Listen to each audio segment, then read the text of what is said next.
Assalamualaikum warahmatullahi wabarakatuh para sobat YouTuber pecinta film Luke Cage. Selamat jumpa kembali dengan kami di Nuril Abdillah Channel. Gak terasa kita sekarang sudah berada di akhir tahunnya. Bagaimana tahun 2022-mu? Kalau tahun 2022 kamu merasa gak ada pencapaian yang berarti seharusnya kamu curiga 2023 bakalan sukses karena cuma sukses yang sukses 2 kali alias isi 2. Oke, cukup bercandanya ya.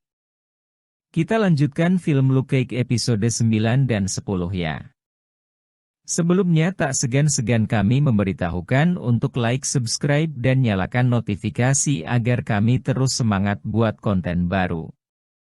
Episode 10 diawali dengan Luke yang tertembak dan jatuh di bak truk sampah.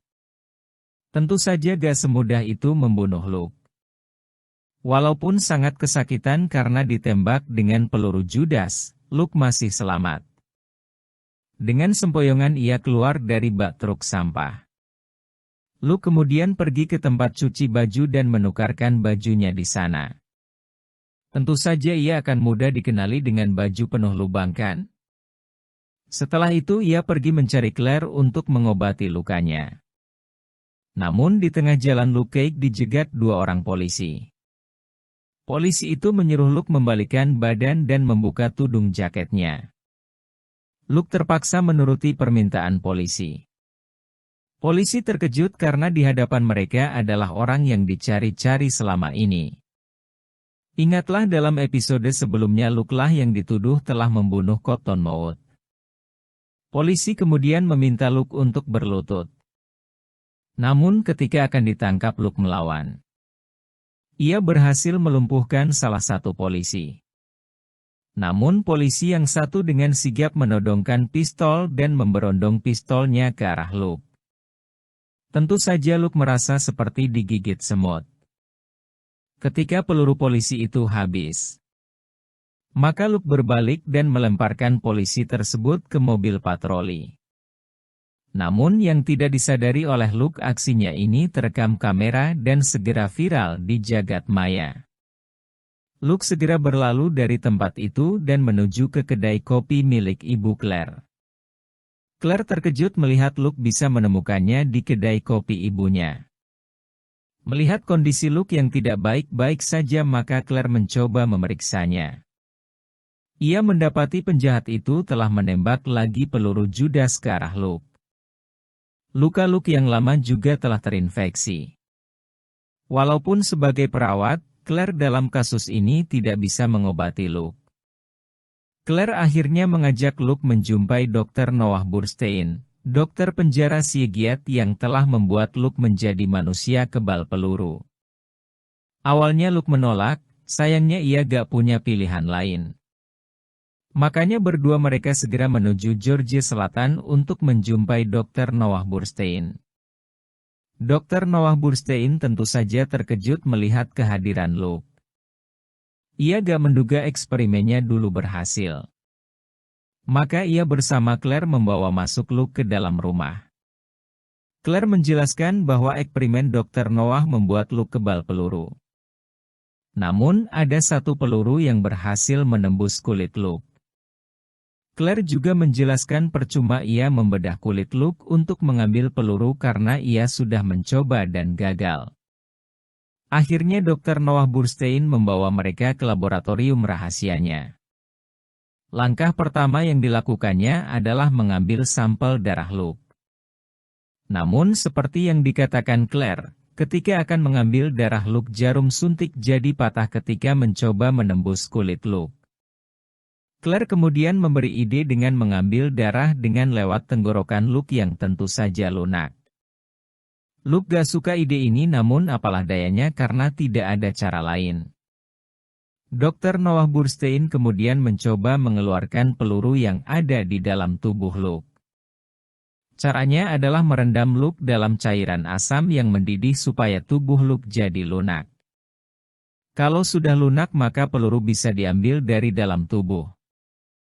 Sementara itu di tempat lain Maria berusaha mengambil alih kekuasaan dari tangan Cornell yang sudah mati. Maka ia mendatangi Domingo yang menjadi rekan bisnis Cottonmouth. Maria juga meminta Domingo mengajak bos mafia lain yang selama ini kerja sama dengan Cornell. Ia ingin tetap menjalankan bisnis Cornell namun dengan cara yang berbeda. Sampai di waktu yang ditentukan mereka akhirnya bertemu. Selain Domingo ada bos mafia Korea Peter Hong, Jacques Alef dari Macau, Neville Barnwell dari Yardis dan Juan Carlos Carlo dari Kuba. Namun tiba-tiba Diamondback alias Willis Striker ada di tempat itu. Ia gak senang ada pertemuan gangster namun ia tidak diundang.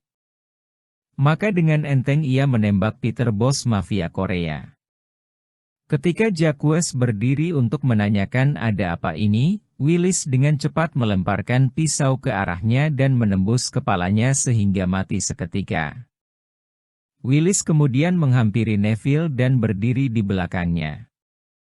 Ia segera mencabut pistol dan menembak belakang kepala Neville dan peluru yang sama menembus kepala Juan. Satu tembakan bisa membunuh dua orang sekaligus. Willis kemudian menghampiri Maria. Ia melihat Maria tidak takut sedikit pun walaupun baru melihat 4 orang mati terbunuh. Willis berkata, beri aku alasan agar aku tidak membunuhmu juga. Maria kemudian menjawab, kita menghadapi masalah yang sama yaitu Luke Cage. Willis berkata kalau masalah Luke, sebentar lagi ia akan memberesinya. Maria berkata kenapa kamu kotori tanganmu padahal kamu bisa dapat untung besar dalam kasus ini. Luke Cage sedang dicari polisi karena diduga membunuh Cottonmouth, di samping itu ia juga baru saja menghajar polisi yang berusaha menangkapnya. Apalagi videonya viral akibat aksinya ini. Tentu saja polisi gak bakal tinggal diam setelah ini. Maria kemudian melanjutkan bicaranya, kenapa ini gak kita jadikan peluang bisnis dengan menjual peluru Judas ke polisi dan biarkan polisi yang menangkap Luke. Willis terkejut dengan ide Maria namun ia suka dengan ide ini. Maka ia melibatkan Maria untuk merealisasikan ide ini. Sedangkan Domingo gak dibunuh karena Willis malas berurusan dengan sepupu Domingo yang juga bos mafia. Di episode 10 diawali dengan lanjutan pengobatan Luke Cage. Tentu saja ada faktor yang tidak diketahui Dr. Noah dan Claire karenanya mereka melakukan trial dan error. Mereka beranggapan untuk bisa mengambil peluru yang ada tubuh Luke maka mereka harus melunakkan dulu tubuh Luke. Maka mereka pun memasukkan garam ke dalam cairan asam yang mendidih karena menurut pengalaman garam mampu melunakkan daging. Namun yang terjadi justru kebalikannya. Tubuh Luke jadi panas dingin dan suhu tubuhnya menurun drastis. Melihat itu Claire seperti mendapat petunjuk masalahnya bukan pada campuran pH tapi pada temperaturnya. Maka mereka pun menaikkan temperatur cairan asam. Sampai temperatur tertentu maka Claire segera mengambil pinset untuk mengambil 3 peluru yang ada di tubuh Luke. Kali ini mereka berhasil karena tubuh Luke jadi melunak dan mereka dengan mudah bisa mengambil satu persatu peluru di tubuh Luke. Setelah peluru dalam tubuhnya diambil, Luke berangsur-angsur pulih.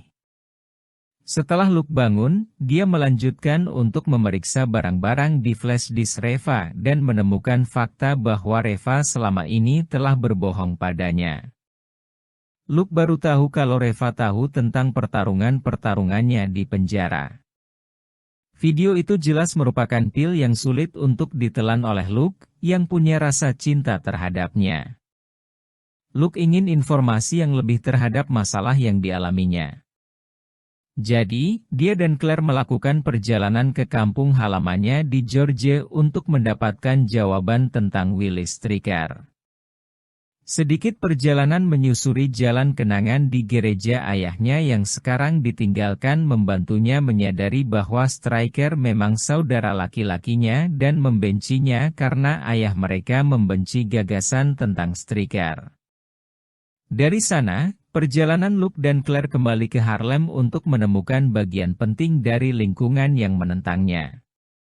Dalam ketidakhadirannya, Stryker memutuskan untuk memprovokasi polisi agar membeli senjatanya dengan mengenakan hoodie, mengenakan sarung tangan yang meniru kekuatan Luke Cage, dan meninju dan membunuh seorang polisi saat dia berteriak, "Saya Luke Cage."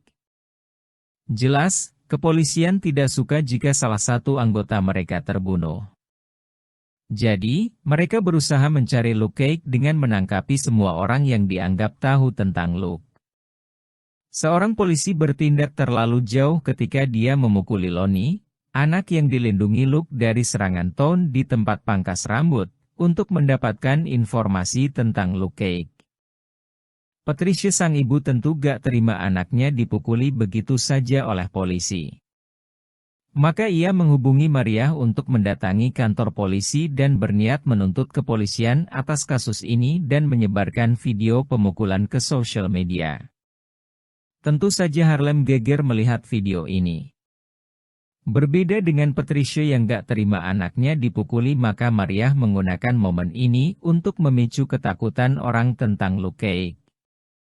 Dia menyalahkan pemukulan Lonnie dan penganiayaan terhadap orang kulit berwarna di Harlem pada Luke Cage dan mendesak masyarakat untuk mendukung mempersenjatai polisi dengan senjata yang mereka butuhkan untuk melawan monster kebal peluru seperti Luke.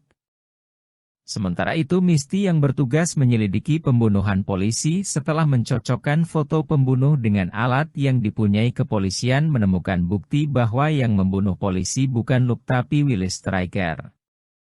Maka ia pun pergi juga ke Harlem Paradise untuk menangkap Willis. Bukan kebetulan jika Luke Cage bersama Claire pun memutuskan untuk mengunjungi rapat umum Maria di Harlem Paradise. Ketika dia tiba, dia melihat Misty, yang mengetahui siapa Stryker dan nama asli Luke, menaiki tangga ke kantor Diamondback. Ketika Misty berusaha menangkap Willis, tapi Willis melawan dengan menembaknya terlebih dahulu. Syukurlah, peluru itu hanya mengenai lengan Misty.